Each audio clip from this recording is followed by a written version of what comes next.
नमस्कार, मैं विलास उर्पड़े फिर स्वागत करता हूं आपका आपके अपने web news channel supreme power पर। दोस्तों, हम देश प्रदेश, आपके जिले और आपके क्षेत्र से जुड़ी खबरों को प्रकाशित करते रहते हैं। तो आप हमारी खबरों को देखने के साथ साथ हमारे चैनल से सीधे जुड़ सकते हैं, सिर्फ और सिर्फ इस लाल बटन को दबाकर और हमारे चैनल को सब्सक्राइब कर।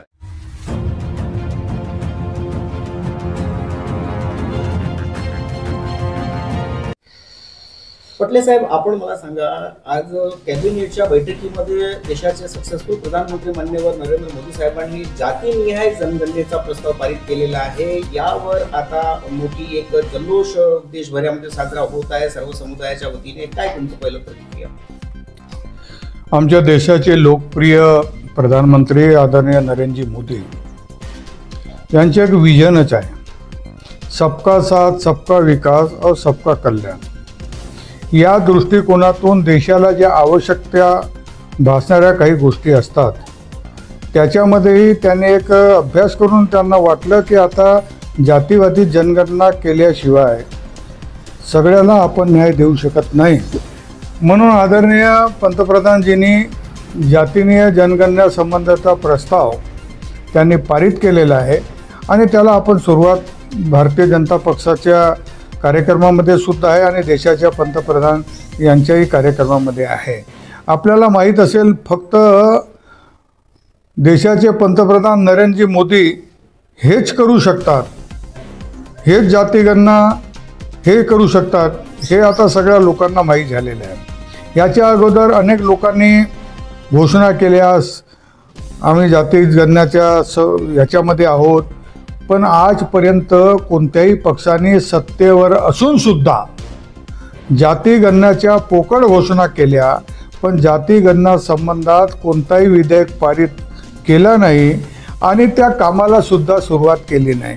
आमचे काही विरोधीचे काही पक्ष आहेत ते म्हणतात की हा आमचा जुना एजेंडा आहे। अरे, खरं असेल तुमचा जुना एजेंडा आहे, आम्ही सुद्धा त्याला मान्य करतो, पण जिथे जिथे तुमची सरकार आहे तिथे तुम्ही जातीगत जनगणनेला सुरुवात केली का म्हणून केली नाही? जर तुमच्या मनामध्ये जातीगत जनगणना सुरू करण्याचा विषय जर आला असता आणि मनामध्ये ठरवला असता तर जिथे सरकार आहे तिथे ते कमीत कमी करून टाकायला पाहिजे होतं, तिथे सुद्धा त्यांनी केलं नाही। पण मी तुम्हाला एक निश्चित रूपाने सांगतो, देशाचे लोकप्रिय पंतप्रधान आदरणीय नरेंद्रजी मोदी यांनी जो लोकांना शब्द दिला तो शब्द पूर्ण करतात, 100% करतात, अशा या देशाच्या लोकांना विश्वास आहे आणि त्याच विश्वासाने जल्लोष हा सगळ्या देशामध्ये जिकडे तिकडे सुरू आहे।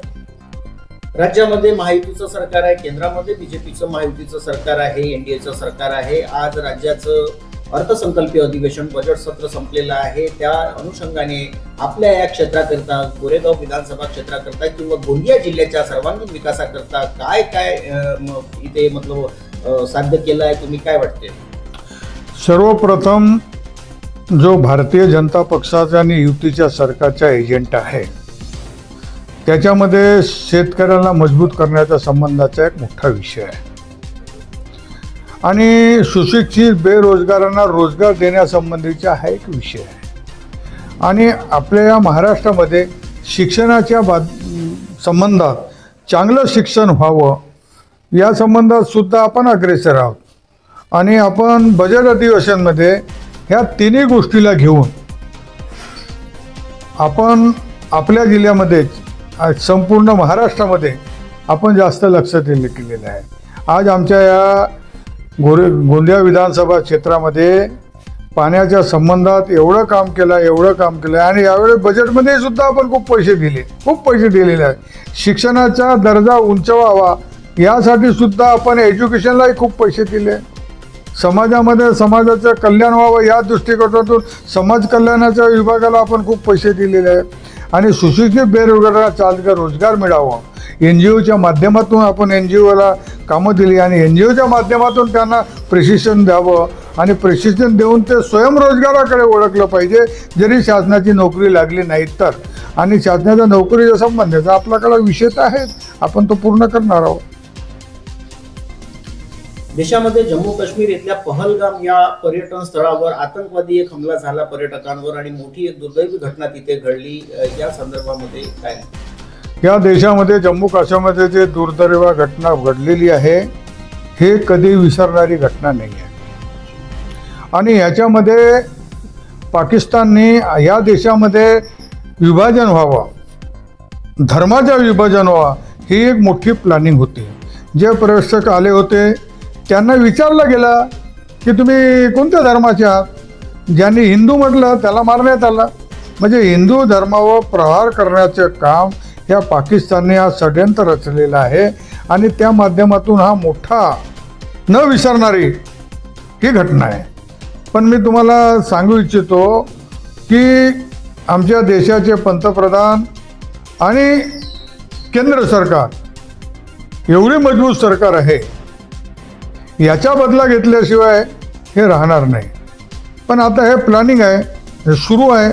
निश्चित रूपानं यांचे जे बलिदान आहे 27 लोकांना त्यांना मारल्या गेलेलं आहे, त्यांनी खऱ्या धर्मासाठी ज्याने बलिदान दिलेलं आहे तो बलिदान वाया जाणार नाही असं माझे व्यक्तिगत मत आहे. आणि मला हे स्पष्ट म्हणायचं आहे की या देशामध्ये जर पाकिस्तान जिंदाबाद जे म्हणत असतील, मी धर्माविषयी कधी बोलत नाही, पण ज्यांना पाकिस्तान संबंधी जास्त प्रेम असेल, पाकिस्तान जिंदाबाद हा शब्द जर वापरत असतील त्यांनी खुशाल पाकिस्तानामध्ये जावं. आणि जर ते जात नसतील तर ही परिस्थिती आता आपला देश हे निर्माण करू शकते की ज्यांनी पाकिस्तानच्या संबंधात पाकिस्तान जिंदाबाद म्हणलं किंवा पाकिस्तानचं प्रेम आहे त्याला पाकिस्तान पाठवल्याशिवाय आता केंद्राची सरकार राहणार नाही. साहेब, एक अभिनंदन तुमचं आम्ही करू इच्छितो. भारतीय जनता पक्षाचे यशस्वी पंतप्रधान नरेंद्रजी मोदी साहेबांनी तुमच्या नियरबाय असलेल्या 9 ग्रामपंचायतीचं प्रशंसा केलेली आहे, तिथल्या सरपंच मॅडमची प्रशंसा केलेली आहे. त्यांना हवामानाची गुणवत्ता राखल्यासंदर्भात देशात नंबर 1चं पारितोषिक जाहीर झालेलं आहे आणि राष्ट्रपतींच्या हस्ते त्यांचा सन्मान होणार आहे. या संदर्भात तुमचं काय मत? खरं ऐकलं तर हे एक स्वाभिमानाचा दिवस आहे. गोंदिया जिल्ह्याच्या एक छोट्याशा ग्रामपंचायतीने हवामानाचा तापमानाचा हे राखण्यासाठी एवढं मोठं त्यांनी काम केलं आणि या जिल्ह्याची एक ग्रामपंचायत देशामध्ये प्रथम येत आहे आणि राष्ट्रपती महोदयांच्या हातून त्यांचा सत्कार होणं हे एक स्वाभिमानाचा आणि गौरवाचा विषय आहे. मी सुद्धा त्या ग्रामपंचायतीला आपल्या वतीने शुभेच्छा देतो आणि अशाच प्रकारच्या जिल्ह्यामध्ये काम सगळ्या ग्रामपंचायतींनी करावं अशी अपेक्षा करतो आणि पुनश्च त्या ग्रामपंचायतच्या कमिटीला आणि तिथल्या गाववासियांचं हार्दिक अभिनंदन करतो.